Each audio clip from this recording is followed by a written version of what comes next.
Hello, everyone. I'd like to welcome our viewing audience to another session of our Ed Talk series. I am Andrea Ferrari, founder of Whole Schools International, and we have created these innovative spaces to inspire conversation around education during these unprecedented times. At Whole Schools, we believe that well-being, equity, happiness, are at the heart of this transformation in education. And we believe that they are the key for a change that is sustainable, that is future-proof, and that can face the challenges of the short and long-term consequences that we are facing. So to raise awareness around this movement, we have invited educational experts and opinion leaders who can offer their international perspectives as we bring guidance to our educational communities, to our teachers, our parents, our students, our heads of school, and together co-create the new landscape in education. Today, we want to honor a distinguished school leader who is at the forefront of innovative practice fostering student leadership. We want to welcome John Wells from Colegio Buckingham in Bogota, Colombia. And we know that we really appreciate John being here with us today. We've caught him at an extremely busy time as they've headed back to school today, administrators and teachers, after 7 months. John is not only the head of school, but he's also teaching the IB diploma, 11th grade English language and literature. And I know that today he's launched the first series of his oral evaluations. And on top of that, he's been accrediting. He's an accreditation leader for CIS and NIASC, and he's about to deliver this, synchronized visit that you just led, John. So welcome and thank you for your time. Thank you very much. Yeah, we just finished a synchronized visit at a school in Honduras last week. And so, yes, I'm just putting the finishing touches to the report for that. Well, that's certainly new and a different change of scene and change of pace in accrediting, certainly for you, yes? Exactly, yes. Yeah, I've been on visits to different schools before, but it's the first time that I've carried out a virtual visit. It's quite something, coordinating with teachers in the States, in Brazil, in the Dominican Republic, and all coming together to carry out this virtual visit of a school in Honduras. Quite an interesting challenge. Definitely. Incredible, John. Thank you so much. Well, no one better than you to talk to us about leadership and how these skills matter and are relevant more than ever for our students, for our schools. And maybe we could begin with a few comments from you of why do you think it matters? Why student voice matters in a time of crisis and beyond the crisis, John? Yeah, I think that in a sense, the question is focusing maybe slightly on the wrong thing. What we've seen nowadays is that student voice has become more and more predominant. So what I think that we've seen is that empowering students has enabled them to formulate their desires, to think about dreams, to think about aspirations. And this is something that has been going on for some time now. It's not something that's necessarily new, but we've seen that in the time of the pandemic, it's become perhaps more important for them to be listened to. And here for me, there's a key issue, because it's all very well talking about student voice, but student voice is only powerful if they are actually empowered and if they actually have the time to do that. So for me, this is one of the key issues. Having a student council, for example, which I think most schools, at least in Colombia, have, and I suppose many other schools in the region, a student council shouldn't just be there to comply with local or national laws or regulations. Student council is there for a very, very real purpose. And I believe that the students are very, very aware of the situation. They're more mature than ever. And I think that it's in the school's own benefit for us to listen to the students, to the proposals, to the suggestions that they have about how we can cope with this situation, how we can respond to it, because this is one thing that many schools started off by saying, that they really didn't know, they weren't prepared for this.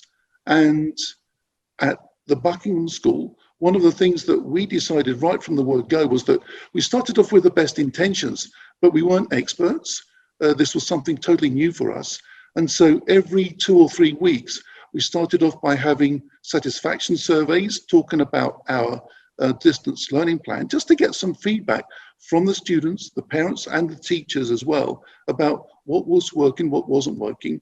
And we have been regularly fine-tuning our plan so that when we started off this new academic year in 2020, 2021, it was done on the basis of a number of reviews of what we originally did, largely based on feedback from the students, the parents, and the teachers. But the student voice is very, very important.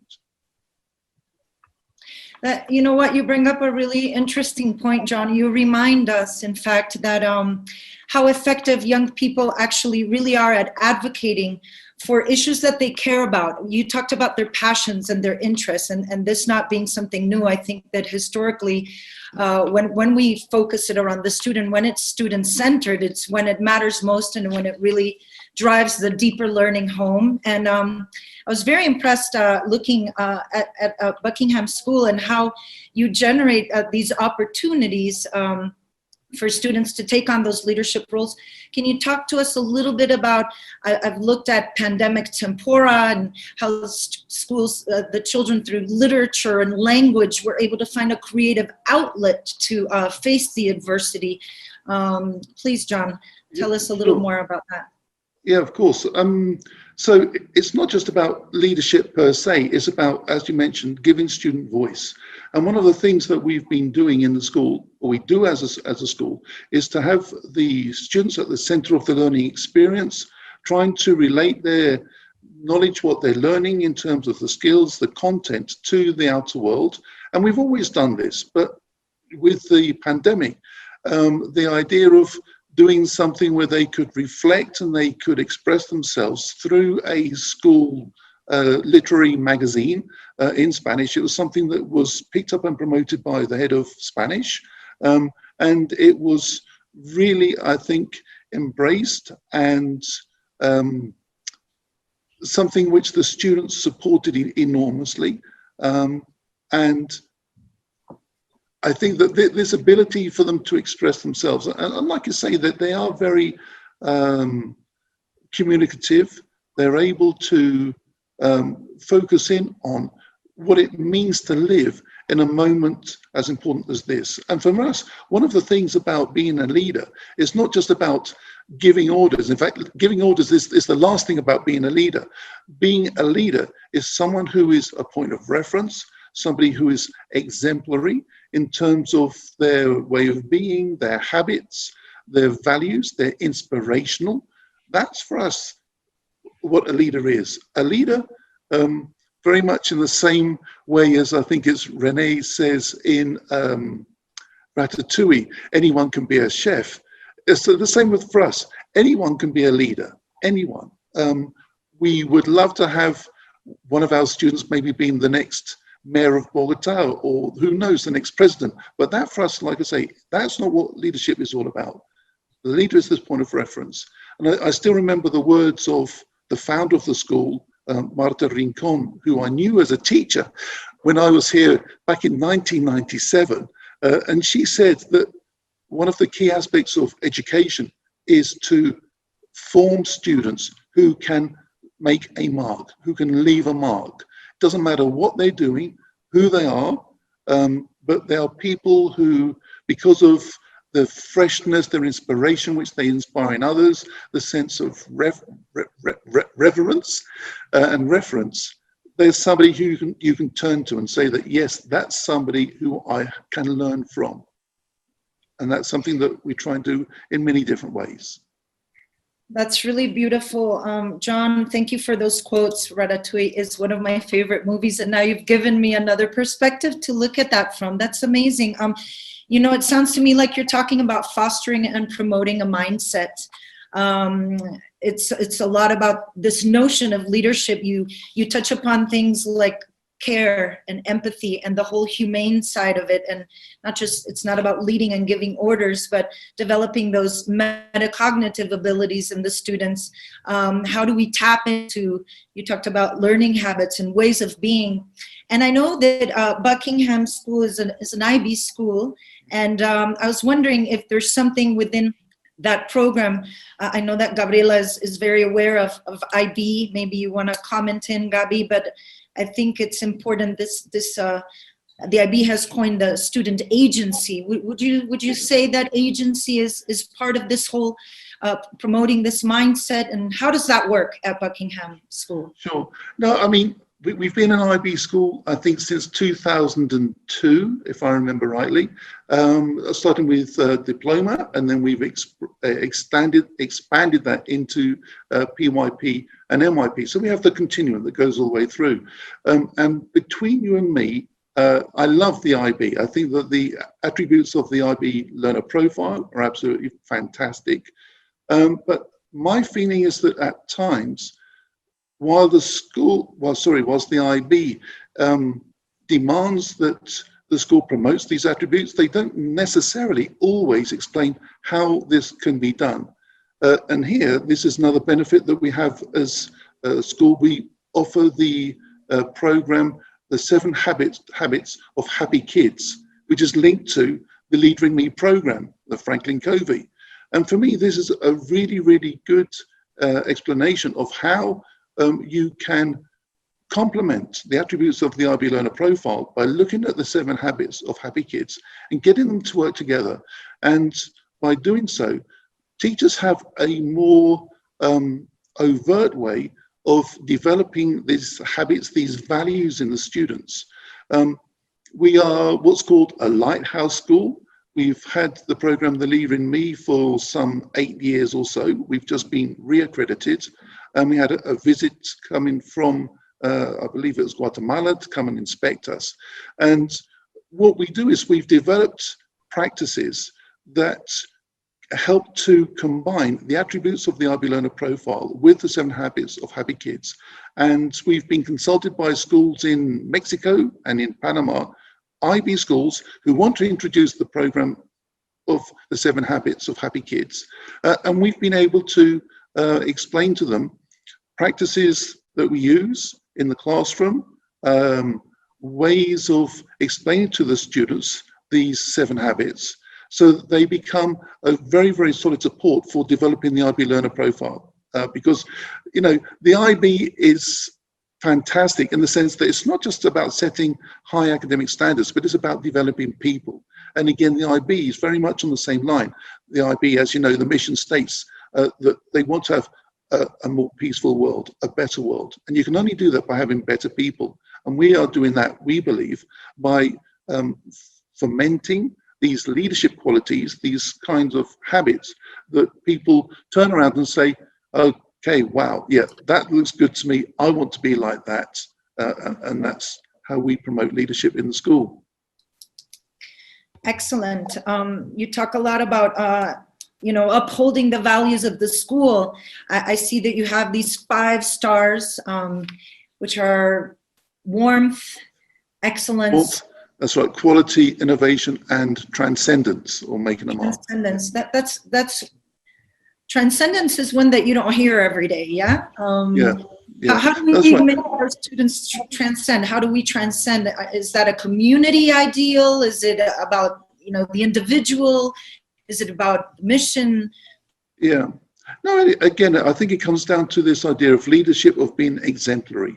The idea that you're going to be leaving a mark. The idea is that it doesn't matter whether it's on the football pitch, in the art room, in the science lab, at university, at Model United Nations, at Spelling Bee, whatever it is you do, you are behaving in such a way, you are communicating assertively, you are showing compassion and empathy for others, you are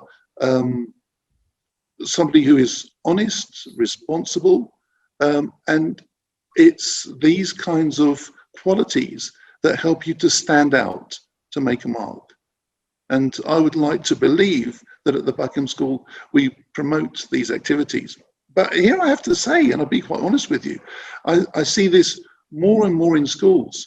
And as student councils become more and more common, then I think that we've seen this in other schools. It's not just the Buckingham. I would like to say proudly that we have a very, very solid way of doing this, that we monitor this, and that we're continuously looking about how to improve. But I know it's not just in the Buckingham School. At the school that I was visiting virtually in Honduras, meeting primary students from the student council, wonderful people. And I remember one of them, a girl in maybe 5th grade, talking about how leadership helps you to become a better person.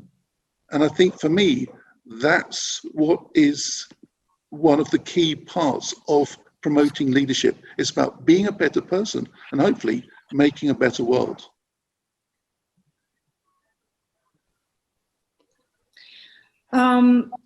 John, at Whole Schools, our last session, we actually had a student in the Ed Talks, and we wanted to do this. We were aiming to listen to the voices of our students, because we know they're unrelenting, they're clear, they proclaim their power to co-create a society that is more just, more caring, more inclusive.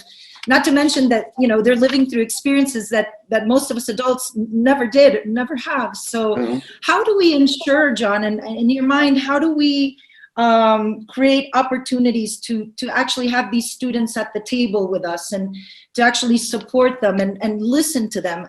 How do we amplify their voice? Do you have like concrete examples from the daily practice at school? Because we know that students need ample time to be able to express their thoughts. We know that it can happen in either a group setting or maybe in smaller breakout discussions, but isn't it right that we need to provide the space and the opportunity and then sort of step aside and let them, you know, be forthcoming with their ideas? No, absolutely.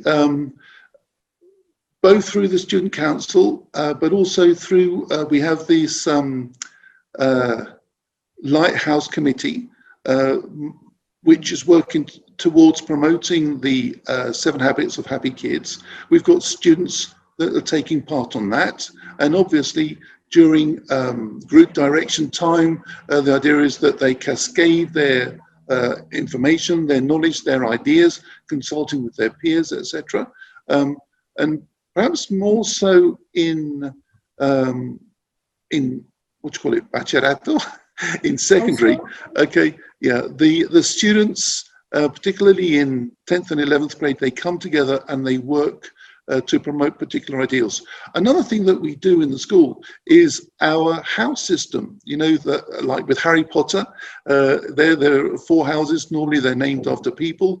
At the Buckingham School, instead of having 4 houses, we've got 6 houses. Instead of being named after people, they're named after ideas, after concepts. So we've got the values house, we've got the integration house, we've got the communications house, the technology house, the ecology house, and the sports house. And the students come together in committees and they plan and they decide on actions, initiatives to promote these aspects throughout the school, so that the house system, as well as being a way of promoting a sense of belonging, as a way of promoting sana competencia, healthy competition, it's all there as well to think about initiatives. So that, for example, we think about, okay, in this particular moment for integration, what can the integration house do to help to promote this aspect in the whole school? It's not just they work at this in their house, it's a whole school-wide initiative. And so we have the houses coming up, working together, also with the parents on our Consejo de Padres.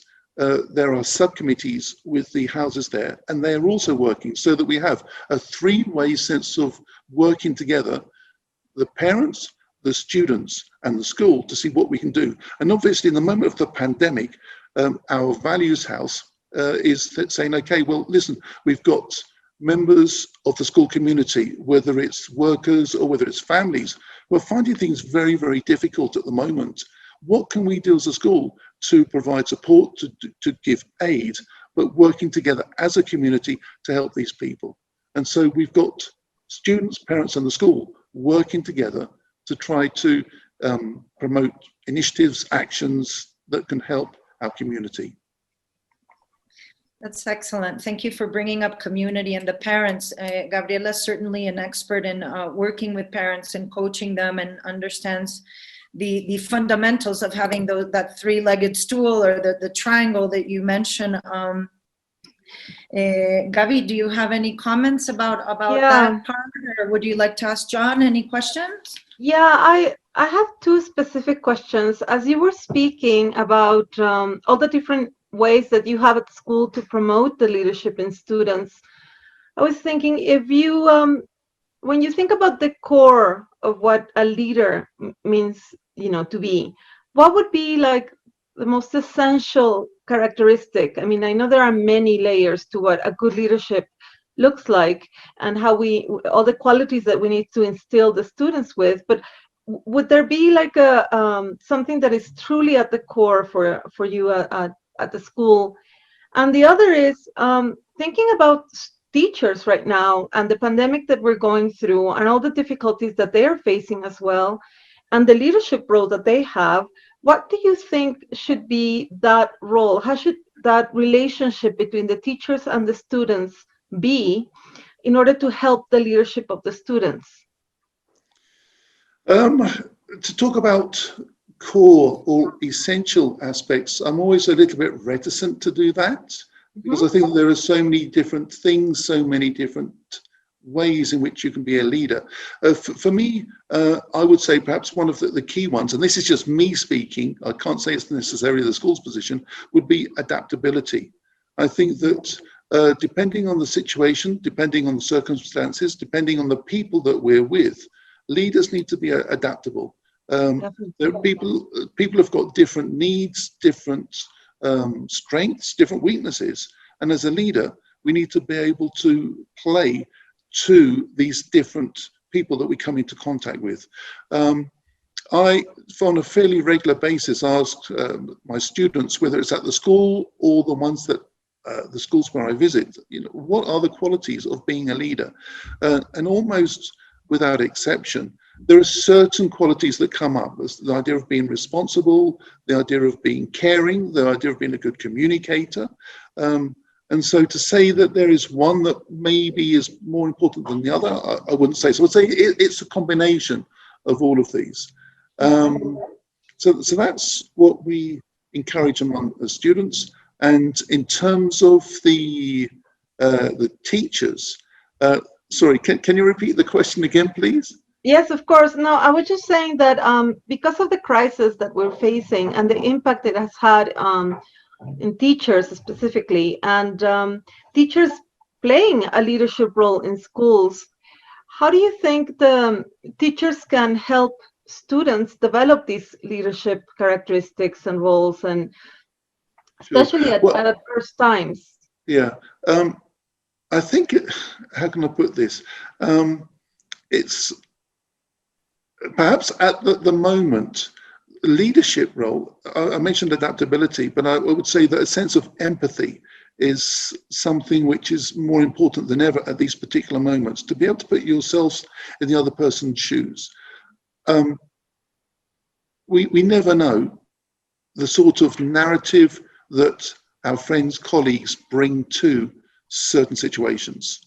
And for me, one of the good aspects or important aspects of being a leader is being, let's say, with the ability to perceive and the willingness to appreciate changes in mood, changes in perspectives, the same that we are seeing in teachers. Many teachers are under a lot of stress, working from home in a situation which they've never seen before, maybe a little bit unsure about the use of technology, maybe living with people who have got certain predilections for being at risk. And I think as school leaders, we need to be very open to these very understandable concerns that our teachers have. If we can show this to our teachers, one would also expect that they can show the same kind of comprehension to the students.